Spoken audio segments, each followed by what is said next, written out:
И здравейте на всички и добре дошли в нашия канал. Както знаете, Кой е победителя, епизод 13.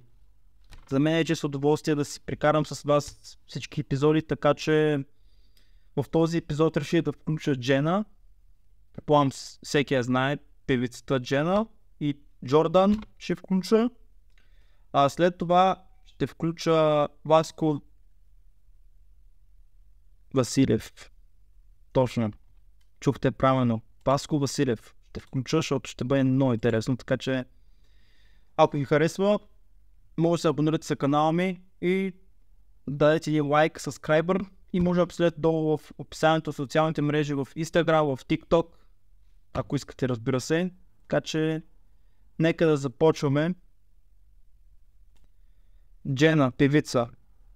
Джена Валентинова Стоянова е по-известна само като Джена, е българска поп певица, личност, име Денислава се казва по принцип, но по-известна и като Джена, както всеки я знае, българска певица.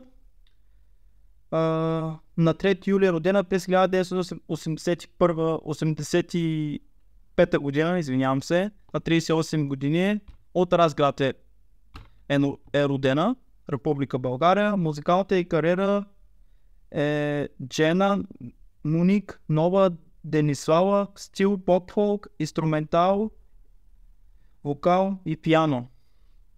Глас.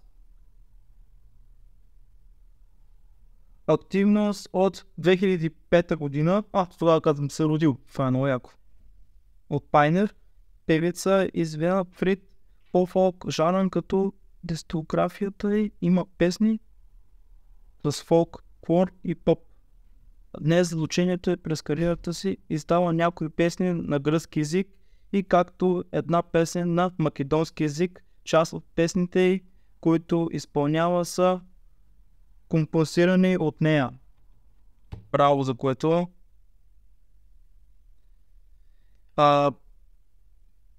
Певицата се изявява пред поп-фолк жанр.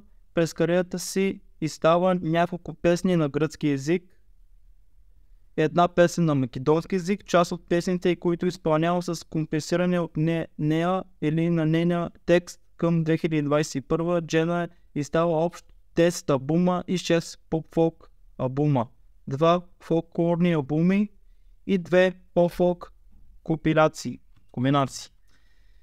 Да. Време е за точките, така че тук няма и ниска точка. Много ми хареса Джена, че хем горе пее на български. Не само най-вече на български, но също горе пее на гръцки, на македонски, че е на какво още. Тя пее абсолютно и на македонски. Това много ме кефи в нея, така че точката няма да бъде ниска, така че визия като глас абсолютно 10. За следващия изпълнител ще бъде Джордан, както го знаете, не знам дали го знаете всички. Джордан е един български певец, поп-фолк, разбира се, жанр. Йордан Асенов Атанасов Методиев е по-известен като Джордан, е български поп-фолк певец. Роден е на 15 март през 1987 година, на 37 години, от София, народна публика, в град София е роден. Както знаете, Джордан се казва, стил по-фолк, инструмент, вокал, активност от 2006 година. От Пайнер е. Повече информация няма за него, така че време е за оценките. Значи, бих казал, слушал съм неговите песни. Една песен ми харесва. Виж ме къв съм, як. Тая песен много ми харесва. Така че ще му дам 8. А за следващия е един много велик българин. Сигулар е той по принцип. Той се казва Васко Василев. Както го знаете, Сигулар е той. Васко Петров Василев е роден на 14 октомври през 1970 година, на 53 години в момента, от град София, Република България. Музикалната кариера е стил класическа музика и поп музика. Инструменти цигулка, активна от 1975 година, настояще е свързани с Лили Иванова, изпълнители Майкъл Джексън. Вау, това го чувам за първи път. Не знам дали някой го чум, аз много го чувам за първи път. Стинг, Доминко, Венеса, там другите да не ги споменаваме. Семейство, така, има и семейство. Ами това е за него. Така че тук няма бъде ниска оценката. Той не е певец, не е изпълнител, така че той е цигулар, така че свири много добре. Най-вече наистина много хубаво свири, и така че няма бъде ниска оценката. Абсолютно тук ще му дам 10 заслужено.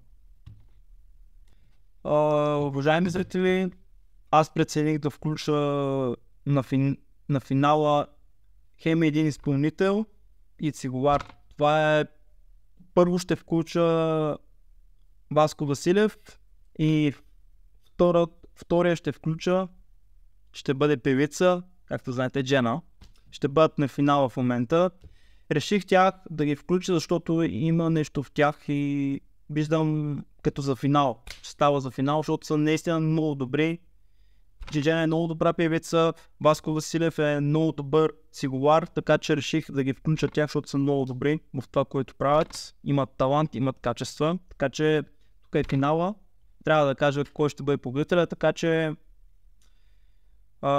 който се обиди, преди да кажа кой ще е победителя, надявам се никой да не се обиди. Това го повтарям абсолютно на всеки епизод, знам, но който се обиди, се извинявам. Това е играта. Така че, що кажа на 3, ще разберете кой е победителя. Така че 3, 2, 1. Васко Василев. Той за мен беше фаворита, защото той наистина има ценност в него. Все пак и Джена е много добра, признавам се, но един трябваше да избора. Нямаше как. Прецених цигулар да спечели. Това е историята на кой е победителя, защото по принцип само певци. За първи път има един цигулар, който участва, обаче е за първи път, така че историята на нашето предаване. Така че реших така, който се е обидил, извинявам се, надявам никой да не се е обидил. Това е играта, така прецених, така че ако ви хареса, може да харесате и да се абонирате за канала ми с камбанка задължително и да го споделите с вашите приятели, с семейство, абсолютно някъде в социалните мрежи споделете го, защото така ми помагате аз да се развивам и да продължавам да правя това, което искате вие. И ще очаквате песен, най-вече обявявам. Пак ще кажа, ще очаквате песен скоро време след финалното предаване, както знаете кой е победител, на 13 юли. Пак повтарям, ще бъде финала. След това ще кача песен, не изпускайте, защото ще бъде много интересно лято. Това беше сега от мене и ще се видим в следващия епизод, където ще бъде 14. И до скоро!